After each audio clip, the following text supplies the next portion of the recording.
Kurang dua lagi. Al-Mukarram Sulfatila Kiai Sepuh Zainullah Muslim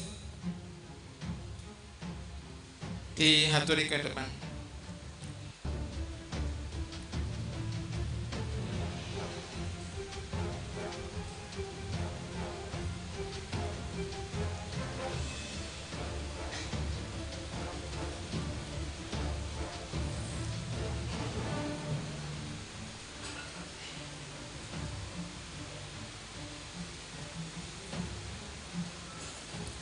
Al-Mukarram Sulfatila Kiai Sukirno Pasuruan, tafadhol duduk di depan.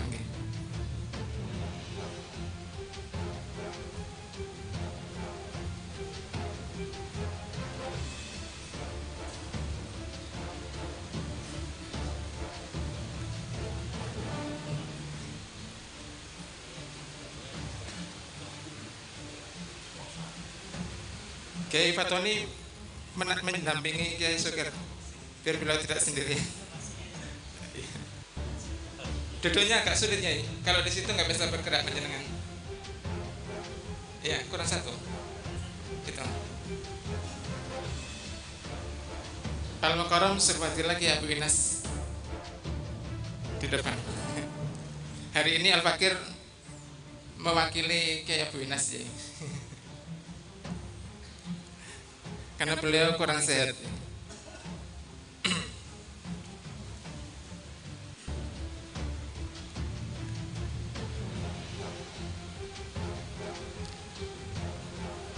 Host sekaligus sebagai Sokibul Haja.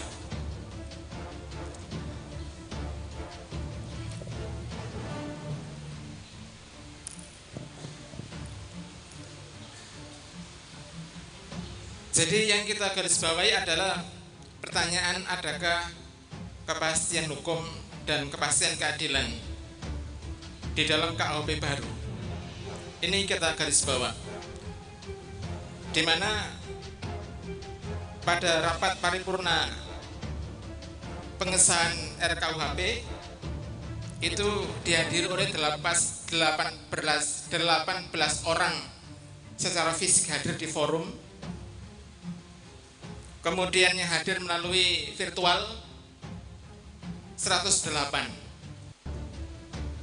Yang tidak hadir 164. Jadi yang ada di dalam ruangan DPR itu ada 18 orang untuk mengesahkan KUHP yang baru, yang pada awalnya adalah KUHP warisan daripada Belanda, penjajah Belanda. Jadi ternyata selama sekian tahun kita merdeka, baru hari ini kita mendapatkan KUHP yang produk dari Badan Legislatif DPR, dan itu dihadiri oleh 18 orang.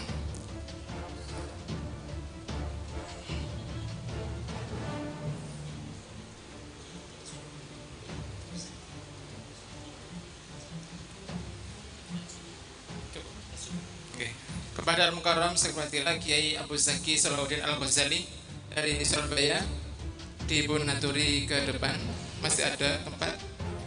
Kemudian Al-Mukarram Sulfatila Kiai Haji Abdul Hakim dari Surabaya dipun aturi untuk ke depan. Monggo.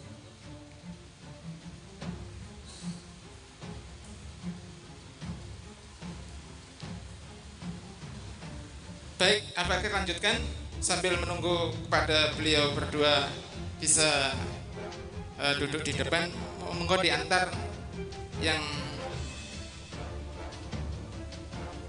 baik, kita tunggu dulu.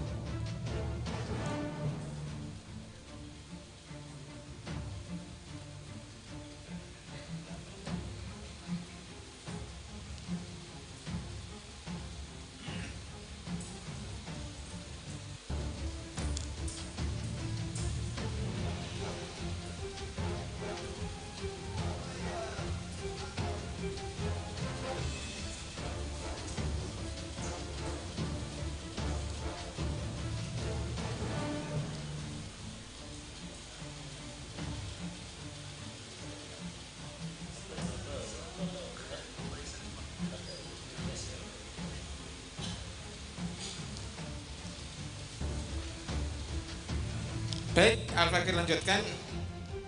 Jadi sesuai dengan judul tadi ya, ada pertanyaan, adakah kepastian hukum? Maka kalau kita banding-bandingkan, katanya nggak boleh banding-bandingkan, maka kita justru melakukan kebalikan, harus dibanding-bandingkan. Ya. Itu kalau Allah Subhanahu wa taala berfirman, a'udzubillahi minasyaitonirrajim, wa tamat kalimatu rabbika sidqan wa adla, la mubaddila li kalimati wa basamiul alim. Jadi setelah sempurna kalimat Tuhanmu sidqan wa adlan, benar dan adil. La mubaddila li kalimati, tidak ada perubahan terhadap kalimat-kalimat Allah itu. Wa wasamiul alim, Allah Maha mendengar, Allah Maha mengetahui. Para ulama aswaja memahami bahwasanya sumber dari segala sumber hukum itu adalah Al-Quran, As-Sunnah. Dan Al-Quran, As-Sunnah itu tidak ada perubahan. Al-Quran tidak ada perubahan. Kalimat-kalimat Allah, perintah-perintah Allah yang ada di dalam Al-Quran tidak ada perubahan. Maka ini jaminan bahwasanya tidak akan ada lagi perubahan di dalam Al-Quran sebagai sumber hukum yang diimani oleh seluruh kaum muslimin. Sedangkan hukum yang ditetapkan oleh manusia itu membuktikan bahwasanya ada perubahan. Artinya apa? Artinya tidak pasti. Kalau kemudian pada saat ini hukum itu bisa diganti, maka bisa jadi nanti hukum juga akan diganti lagi. Kalau pada saat ini adil itu didefinisikan dengan sesuatu, maka suatu ketika adil itu juga akan didefinisikan dengan sesuatu yang lain. Bahkan yang terbaru Perpu, peraturan pemerintah pengganti undang-undang tentang cipta kerja, di mana pada awalnya adalah ini oleh MK itu diminta agar ditangguhkan 2 tahun lagi untuk kemudian dilanjutkan ataukah tidak, dan dianggap sebagai status inkonstitusional bersyarat. Maka kemudian langsung diambil kompas oleh Presiden, dikeluarkan Perpu, yaitu peraturan pemerintah pengganti undang-undang. Coba kita bayangkan di dalam Islam undang-undangnya adalah Al-Quran. Kira-kira pemerintah itu berani tidak melakukan peraturan pemerintah pengganti Al-Quran? Nah, inilah di dalam Islam bahwasanya sistem itu lebih stabil dan keadilan itu lebih stabil. Dan insya Allah nanti akan diberikan ulasan yang pertama oleh pemateri yang pertama adalah Ustadz Slamet dari Al-Mukarram, Syekh Fadilah Ustadz Slamet dari Presiden PKAD, kemudian berikutnya oleh Al-Mukarram Syekh Fadilah Kiai Haji Asori Musaki. Kemudian ada lagi yang juga kita harus waspada. Kemarin ada tokoh yang berupaya untuk mengkait-kaitkan antara aksi terorisme di Bandung ya, sehingga kemudian mengeluarkan anjuran kepada pemerintah untuk mengeluarkan Impres ya, disebabkan karena terjadi pengoboman itu, maka harus diwaspadai. Yang pertama adalah HTI dan Khilafah. Jadi setelah dimatikan organisasinya, dalam tanda petik ya, telah dibunuh organisasinya, itu mudah untuk kemudian diberikan fitnah. Betul atau tidak? Seperti Sambo itu, setelah dibunuh kemudian dituduh siapa? Joshua. Setelah dibunuh kemudian dituduh melakukan pelecehan seksual. Setelah organisasi HTI dicabut, kemudian dituduh melakukan ini dan itu. Kemudian Khilafah sebagai sebuah ajaran Islam pun juga disangkut pautkan dengan aksi terorisme. Padahal apa? Padahal Khilafah itu adalah syariat Islam dan sistem kenegaraan Islam, di mana sistem kenegaraan Islam itu berdasarkan sebuah akad perjanjian.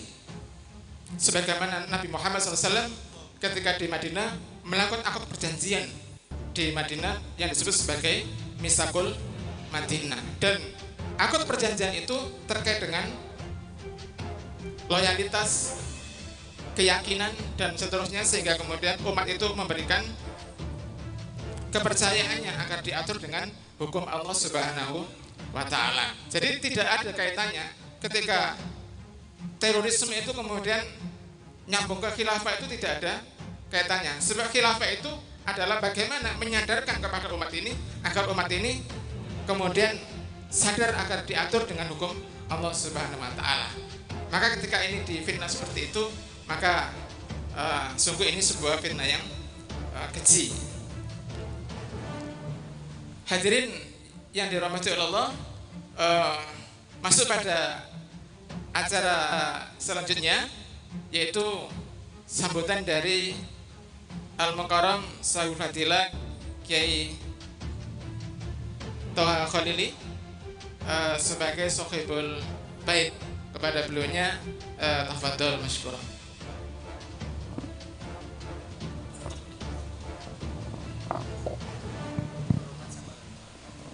Assalamualaikum warahmatullahi wabarakatuh.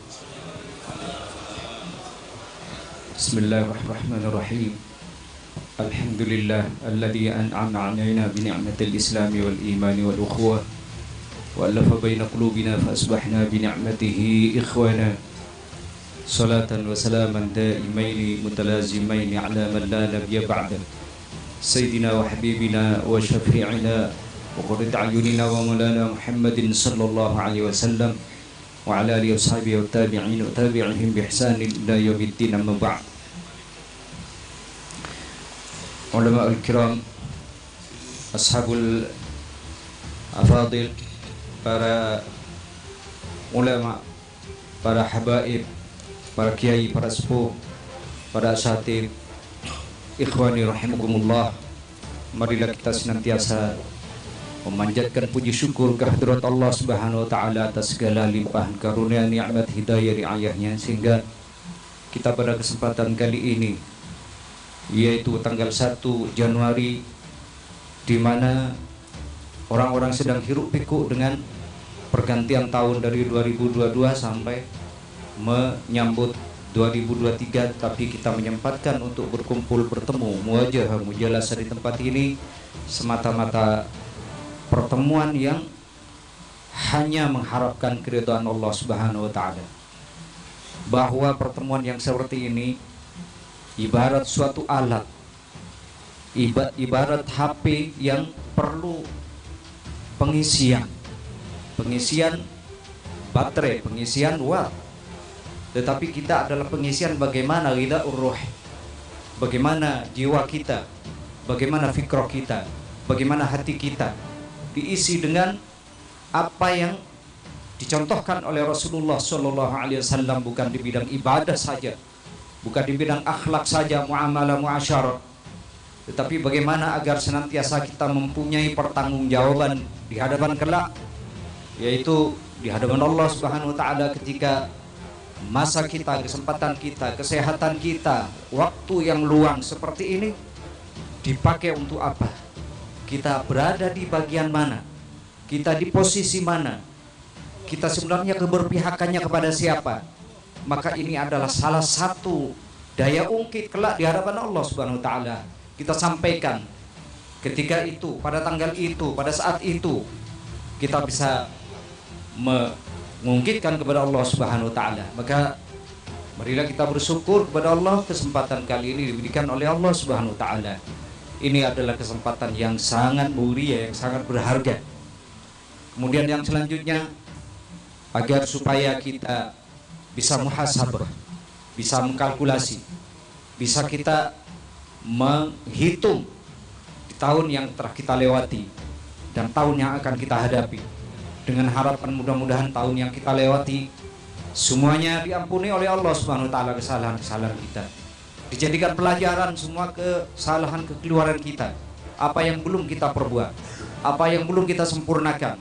Maka dengan berharap rajan ilallah Subhanahu wa Ta'ala, kesempatan yang akan datang, tahun yang akan datang, tahun-tahun yang akan datang, waktu yang oleh Allah Subhanahu wa Ta'ala disediakan untuk kita ini, kita bisa mengisinya, kita masuk di dalam bagian orang-orang yang dirindukan oleh Allah dan Rasulnya, agar supaya kita senantiasa bisa mengisi dalam khazanah keumatan ini, khazanah Islamiyah, khazanah dakwah ini, khazanah bagaimana memperjuangkan khilafah ala minhajin nubuwah.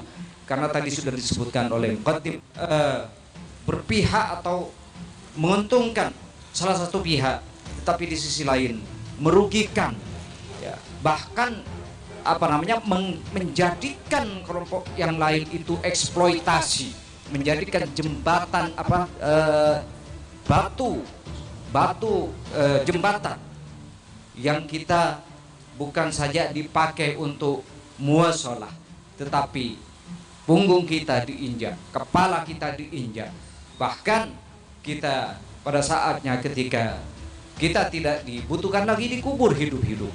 Ikhwani rahimakumullah. Beberapa waktu yang lalu ada pertemuan di Bali.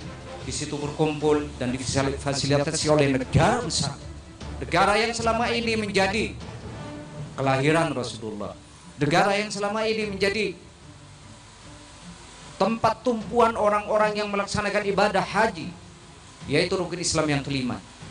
Tapi memfasilitasi pertemuan ini, di mana pertemuan yang semata-mata mengusung ilmaniyin, mengusung mulhidin, mengusung mustasyriqin, mengusung kebebasan, pluralisme, sekularisme, di mana ini adalah merupakan energi bagi kita, bukan tantangan, ya, bukan tamparan bagi kita, tetapi energi bagi kita untuk menjadi bahan bakar bagi kita agar semakin semangat, agar semakin kita bergerak, agar semakin kita menunjukkan inilah kami.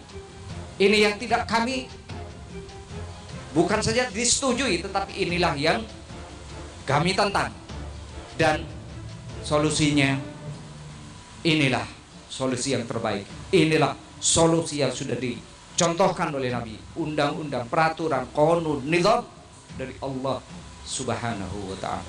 Oleh karena itu, maka kesempatan kali ini, ahlan wa sahlan bikum wa jazakumullah khair bimizani hasanatikum bihudurikum wa qudumikum. Mudah-mudahan ini menjadi tambahan bagi kita sebagai amal dicatat oleh para malaikat, dibanggakan oleh Allah Subhanahu wa ta'ala. Maka mudah-mudahan pada kesempatan kali ini tentu kami sangat berharap kita bisa mengambil manfaat satu sama lain, bisa kita syafa' bainahum. Maka mudah-mudahan kita bisa mengambil manfaat dengan seraya mohon maaf yang sebesar-besarnya, ya, musamihukum ala taqsiri wa zillati wa dha'fi, ya, tidak sepenuhnya bisa istiqbal, bisa menyambut baik tempat maupun apa yang ada di tempat ini. Mudah-mudahan tidak menjadi penghalang agar kita senantiasa memperjuangkan khilafah ala minhajin nubuwah, ya, bukan khilafah yang tujuannya buruk, bukan khilafah yang tujuannya kita mengatakan bahwa kelompok yang lain tidak sempurna, bahwa kamilah yang paling benar, tetapi inilah hukum dari Allah Subhanahu wa ta'ala yang syumul, yang telah yastamil semua lini kehidupan yang sudah dicontohkan oleh Rasulullah sallallahu alaihi wasallam. Demikian yang bisa saya sampaikan. Mohon maaf. Wa hadza minni, jazakumullahu khair wa barakallahu fikum wa as'alullah ayyuwaffiqana wa iyyakum. Wassalamu alaikum warahmatullahi wabarakatuh. Waalaikumsalam warahmatullahi wabarakatuh. Jazakallahu khairan katsira atas sambutan serta nasihat beliau. Kita menggarisbawahi dari yang beliau sampaikan bahwasanya kita pada posisi di mana, ini yang penting.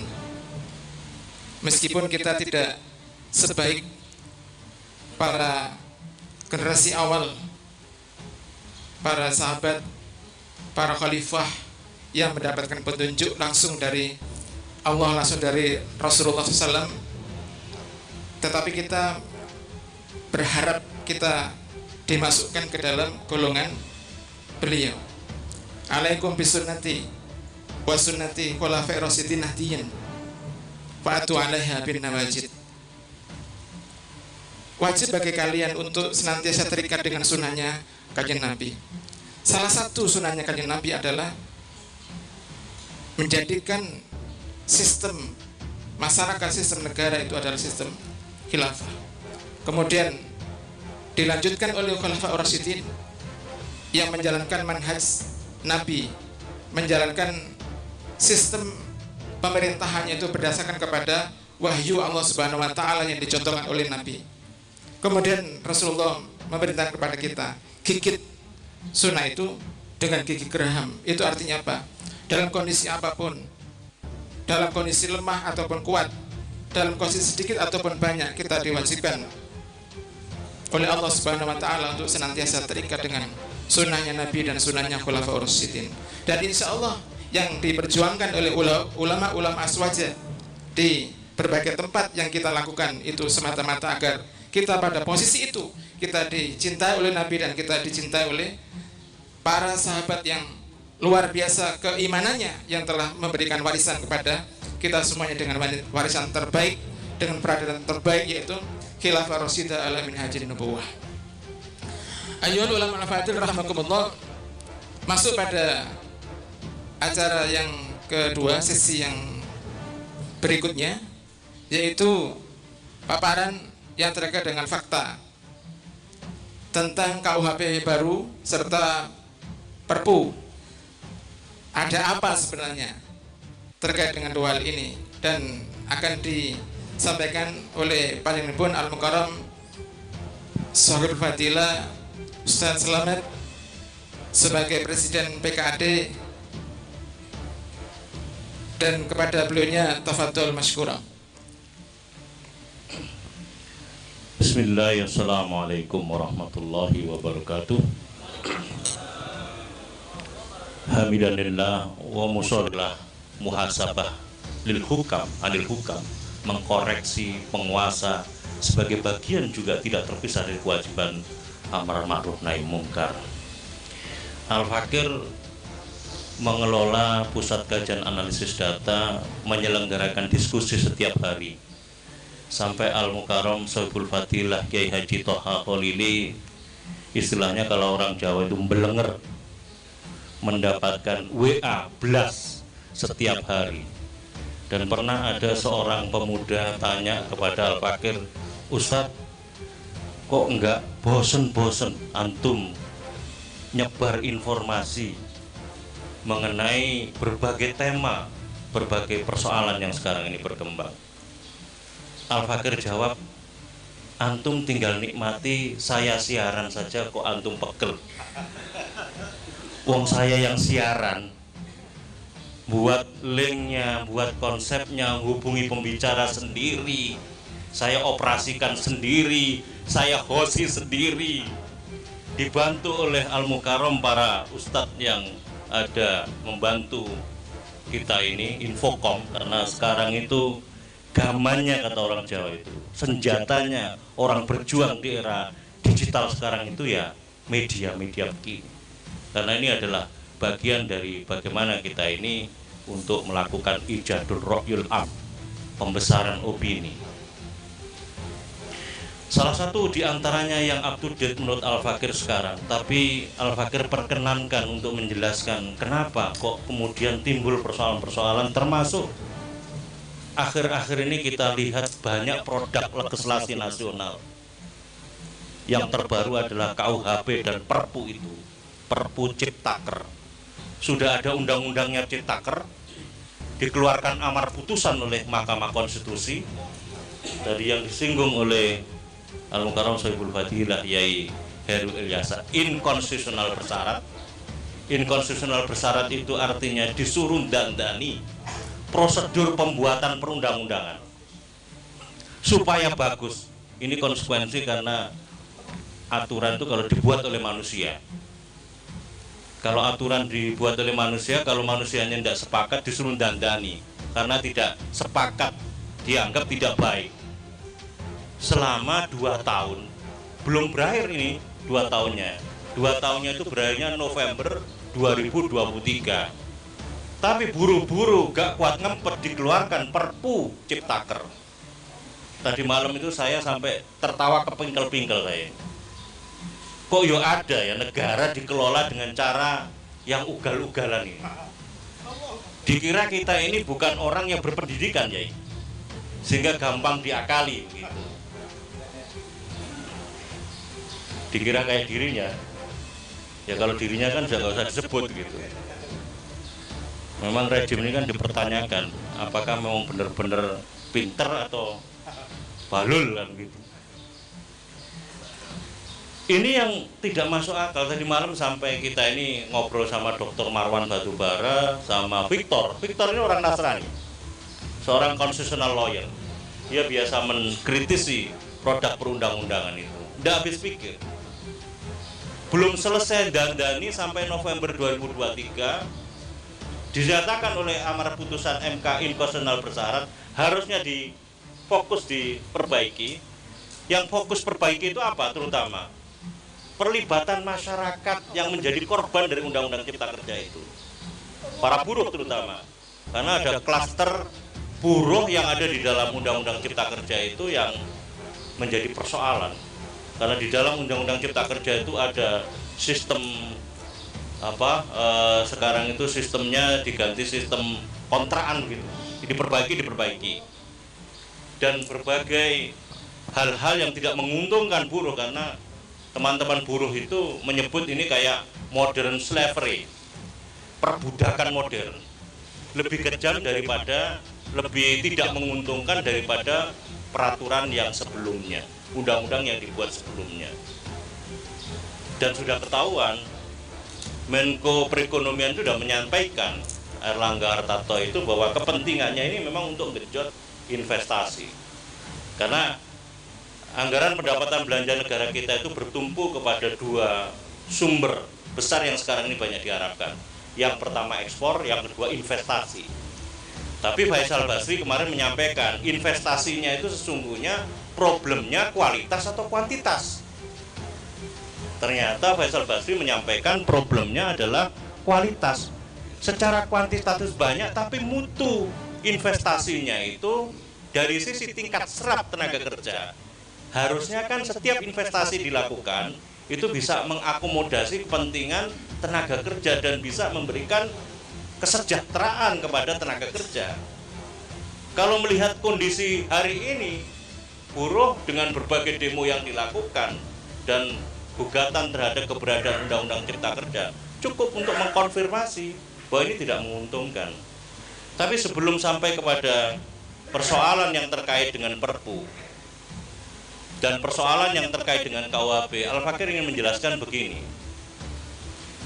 bahwa keberadaan produk hukum dengan tatanan sistem hukum yang sekarang ini adanya itu karena pilihan dari sistem politik yang sekarang ini dipilih. Sistem politik yang kita ini sekarang tetapkan. Sistem politik apa itu? Demokrasi. Dan banyak pengamat menyebut demokrasi kita ini sudah demokrasi ugal-ugalan, demokrasi liberal. Teman-teman yang memperjuangkan kembali kepada Undang-Undang Dasar 45 yang asli, tapi juga masih bingung nanti proses perjuangannya gimana, melalui amandemen atau dekret. Substansi Undang-Undang Dasar 45 yang asli itu juga bingung. Referensi faktanya yang mau diambil zamannya Soekarno atau zamannya Soeharto. Akhirnya bingung-bingung lagi. Kalau mau dikembalikan ke Undang-Undang Dasar 45 asli, pintu liberalisasinya itu melalui proses amandemen yang kemarin oleh Prof. Kailan itu disebut sebagai pembajakan atas konstitusi Undang-Undang Dasar 45, karena bukan di amandemen tapi diganti dengan Undang-Undang Dasar 2002. Karena proses amandemennya itu atau proses penggantian Undang-Undang Dasar 45 itu mulai dari 1999 setelah reformasi itu sampai tahun 2002. Melalui pintu liberalisasi konstitusi akhirnya lahir liberalisasi perundang-undangan. Karena kalau kita melihat tata urutan perundang-undangan itu, yang pertama adalah Undang-Undang Dasar, Berikutnya adalah undang-undang. Undang-undang itu adalah produk aturan yang dibuat oleh Presiden bersama DPR. Dan saat ini kelihatannya yang menonjol itu karena sistem yang digunakan sekarang ini sistem presidensial, demokrasi tapi sistemnya itu presidensial, maka yang menonjol sekarang itu adalah produk yang dikeluarkan oleh Presiden. Namanya apa itu? Perpu. Peraturan pemerintah pengganti undang-undang. Ini yang jadi masalah. Karena apa? Begitu saja kemudian lahir sebuah aturan karena itu dianggap hak subjektif Presiden. Itu sah-sah saja, ya. Itu dianggap sah-sah saja, dibenarkan karena ada amar keputusan MK yang menyebut bolehnya pemerintah memiliki pertimbangan subjektif Presiden untuk mengeluarkan peraturan pemerintah pengganti undang-undang. Sebagai konsekuensi dari pilihan sistem politik kita, demokrasi itu. Dan kalau sudah begitu, maka memang mekanisme itu nanti akan sangat ditentukan oleh proses politik antara Presiden dan DPR, yakni DPR yang diperkuat oleh partai-partai penguasa, partai yang memiliki sikap politik atau keputusan politik yang sejalur dengan kepentingan penguasa. Maka benar adanya, maka kalau ada yang memberikan penilaian bahwa di balik semua proses politik yang melahirkan berbagai produk hasil produk legislasi nasional itu ada kepentingan besar yang mendorong di belakang hasil dari produk legislasi nasional. Yang teman-teman LSM itu menyebutnya, kemarin saya juga sudah sampaikan, the regulatory capture, yang katanya Ustadz Al-Mukarram Sohibul Fadilah, Ustadz Fajar Kurniawan itu pembajakan perundang-undangan. Ini mumpung ingat saya, Al-Fakir itu sebetulnya badali Al-Mukarram Sohibul Fadilah Al-Ustadz Fajar Kurniawan. Beliau menyampaikan salam kepada panjenengan semuanya. Karena beliau ada keperluan, kami berbagi tugas, akhirnya diamanahkan kepada Al-Fakir. Kembali Al-Fakir ingin menegaskan bahwa tatanan produk hukum yang sekarang ini ada itu konsekuensi dari pilihan sistem politik yang sekarang ini ada. Sekarang masuk ke pembahasan mengenai KUHP.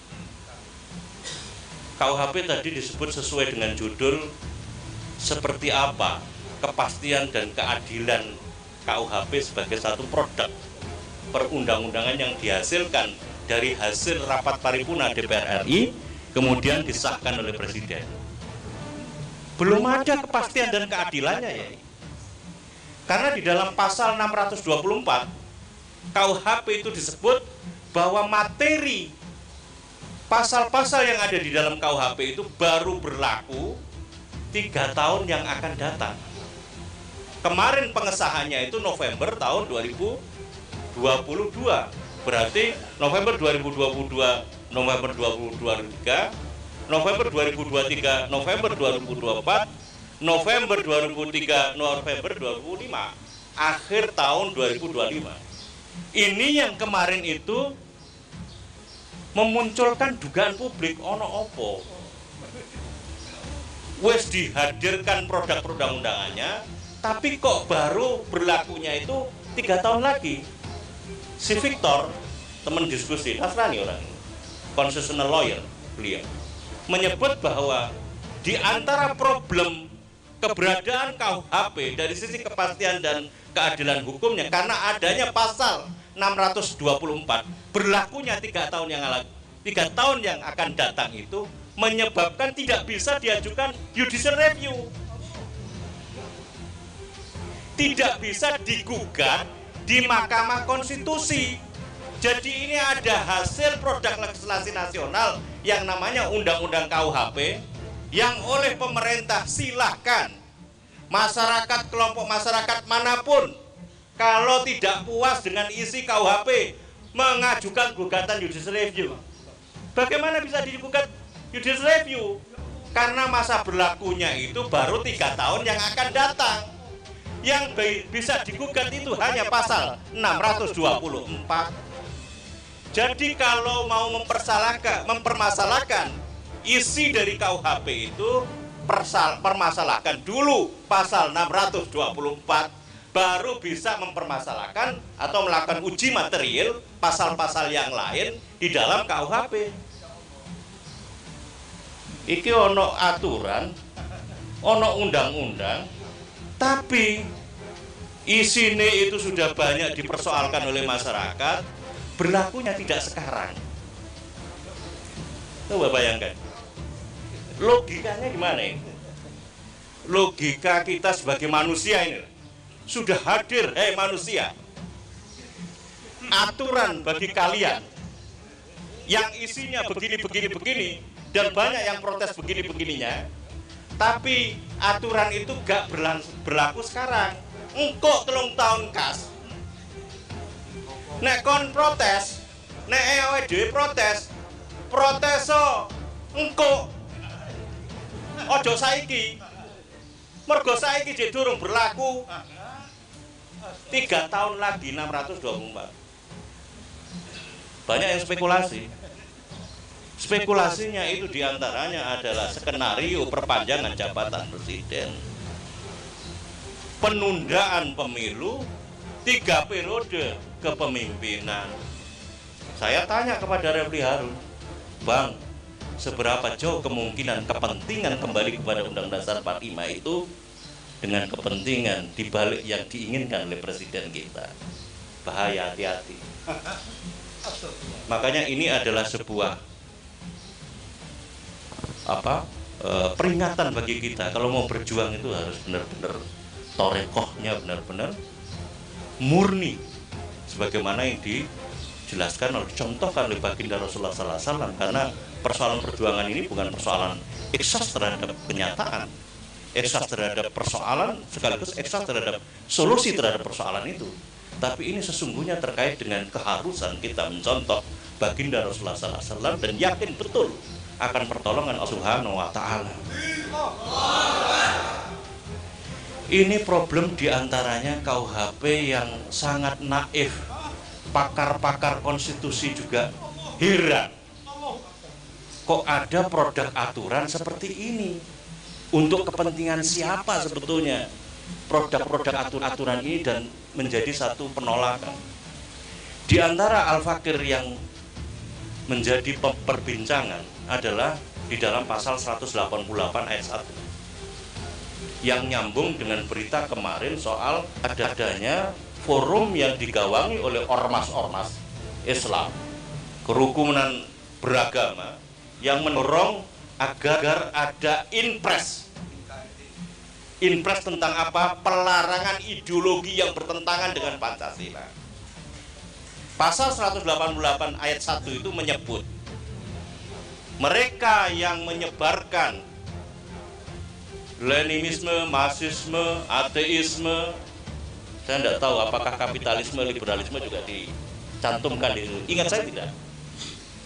Marxisme, ateisme, Leninisme, dan paham lain yang bertentangan dengan Pancasila, maka akan dikenai hukuman, kalau enggak lah ya, mohon saya dikoreksi, maksimal sekurang-kurangnya 4 tahun hukumannya ya itu. Sementara persoalannya itu adalah siapa yang nafsirkan paham lain yang bertentangan dengan Pancasila. Paham lain yang bertentangan Pancasila ini kewenangannya siapa yang menafsirkan? Di tengah kondisi kemarin itu ada desakan oleh pemerintah untuk mengajukan rancangan undang-undang haluan ideologi Pancasila yang ditolak oleh MUI, tapi rejim organisasi MUI-nya kemudian diganti se-Indonesia, termasuk yang ada di Jawa Timur. Sekarang praktis sudah berubah semuanya, garis haluannya itu kemarin masih belum selesai. Rancangan undang-undang haluan ideologi Pancasila itu karena kemarin mendapatkan penolakan dari berbagai ormas di belakang Majelis Ulama Indonesia, sampai sekarang belum disahkan menjadi undang-undang haluan ideologi Pancasila. Termasuk rancangan undang-undang BPIP, Badan Pembinaan Ideologi Pancasila. itu juga belum disahkan menjadi undang-undang Badan Pembinaan Ideologi Pancasila. BPIP itu legal standingnya adalah melalui Perpres, peraturan presiden. Saya itu tanya kepada Pak Puntu, Nasrani juga Pak Puntu ini, Laksamana Muda Purnawiraman Sulaiman Bipuntu. Pak Puntu itu berpendapat bahwa yang namanya radikalisme itu tidak ada kaitannya dengan terorisme. Radikalisme itu sumir, tidak jelas radikalisme. Apalagi radikalisme yang ditafsirkan sebagai radikalisme agama.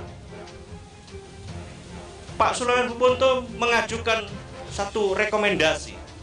Bicarakan aja dengan para pemuka-pemuka agama untuk merumuskan secara jelas apa yang dimaksud dengan radikalisme. Sementara kalau kita perhatikan yang disinyalir sebagai terorisme itu benar-benar tidak equal before the law, tidak sama dari sisi penegakan hukumnya atau law of enforcement-nya. Yang jelas-jelas terorisme yang ada di Papua itu seolah-olah menunjukkan ketidakberdayaan negeri ini untuk bisa menyelesaikan. Karena sampai sekarang penetapan persoalan yang ada di Papua itu darurat sipil. Kalau darurat sipil itu leading sektornya adalah kepolisian. Karena domainnya itu adalah domain keamanan, bukan domain pertahanan. Itu yang kemarin dikeluhkan oleh Pak Sulaiman Bipuntu. Kenapa domainnya tidak dianggap sebagai domain pertahanan? Sehingga harusnya yang turun itu adalah tentara.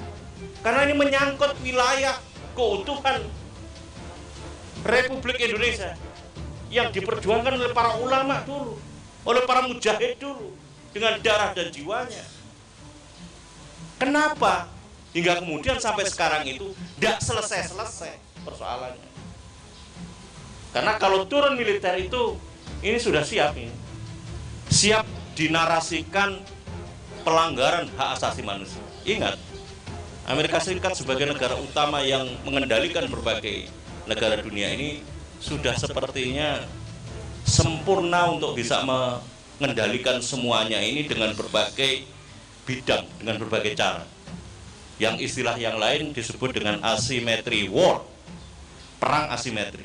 Perang sekarang itu bukan hanya perang yang melibatkan kekuatan militer, tetapi sudah kekuatan ekonomi, kekuatan digital, media digital, dan kekuatan sosial, budaya, pendidikan, pengaruh, dan lain sebagainya.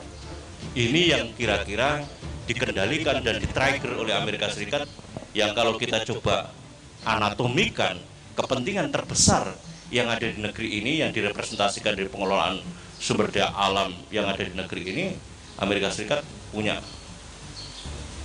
pengaruh yang paling kuat di negeri ini. Berikutnya mungkin Cina yang terakhir.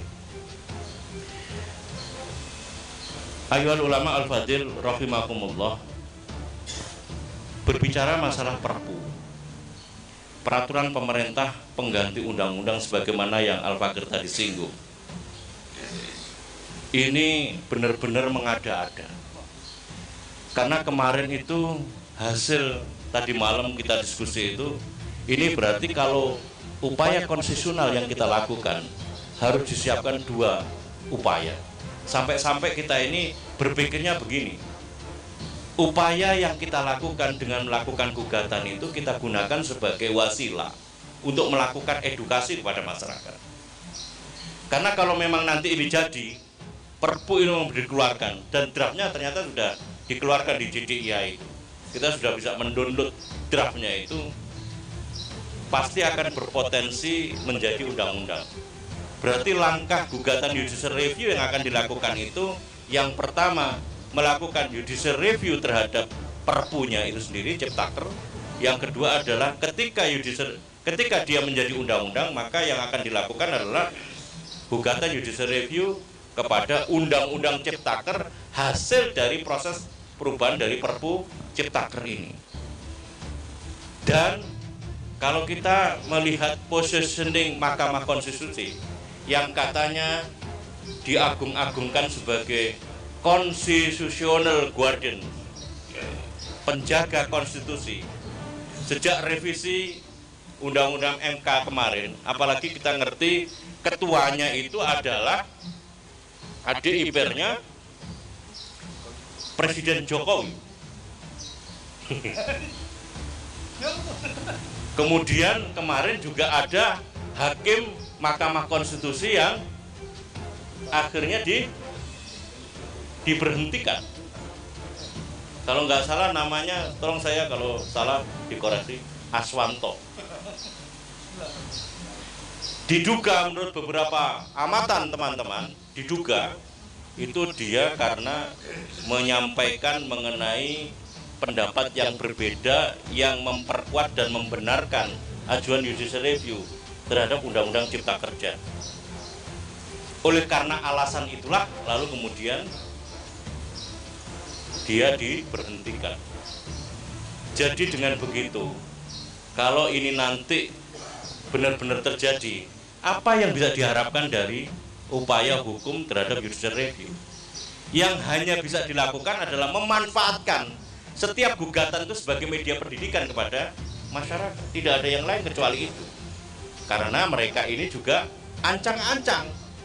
Di substansi Undang-Undang KUHP itu juga ada ketentuan-ketentuan yang akan menjerat mereka-mereka yang dianggap kritis terhadap masyarakat. Mulai dari demo sudah tidak lagi regulasinya itu pemberitahuan, tetapi seolah-olah izin ya kalau saya menafsirkan itu. Mohon maaf kalau saya tidak salah menyebut. Artinya prosedurnya lebih sulit daripada yang dulu. Kalau kita melakukan upaya aktivitas demo. Terus kemudian termasuk juga misalnya upaya kritik terhadap kebijakan melalui rejim ini, apakah kepada presiden, wakil presiden, menteri, itu juga sudah disiapkan norma pidananya, jerat terhadap norma pidana. Semakin berat kalau dia menggunakan sosial media. Alhasil, Al-Fakir ingin menyampaikan bahwa inilah keadaan kita, lahirnya setidaknya KUHP dan Perpu yang hadir di tengah-tengah kita, buah hasil dari pilihan sistem politik yang ada sekarang, dan tentu ini adalah persoalan yang menjadi persoalan kita bersama.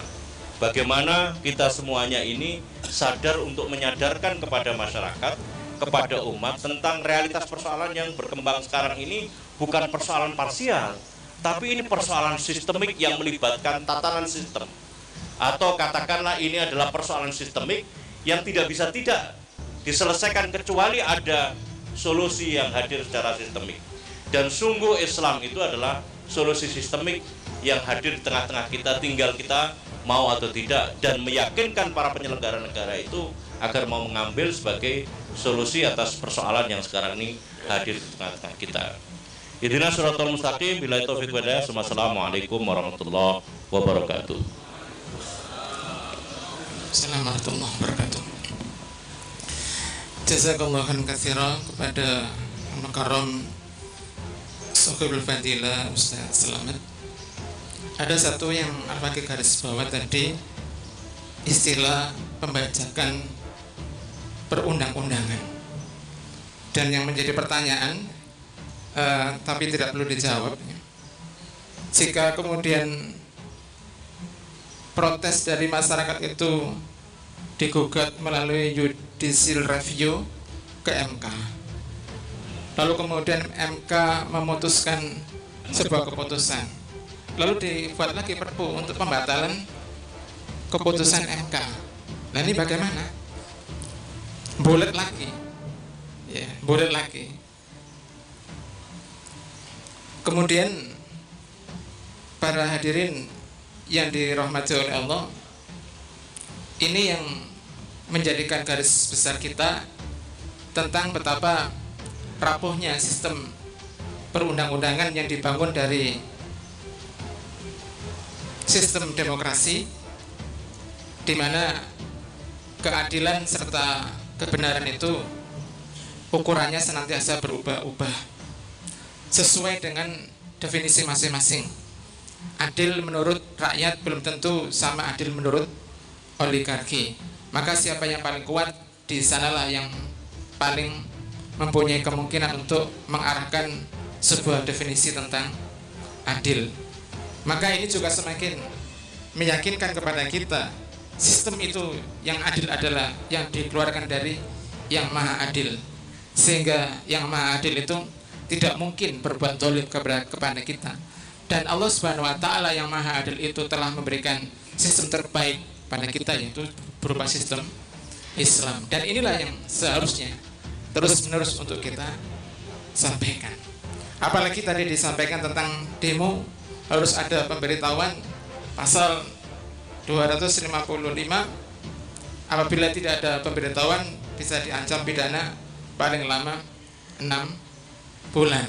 Paling lama 6 bulan. Artinya kemudian ditutup, protes ditutup untuk kita berbicara kepada DPR, tidak diberikan ruang, kita demo juga dibatasi.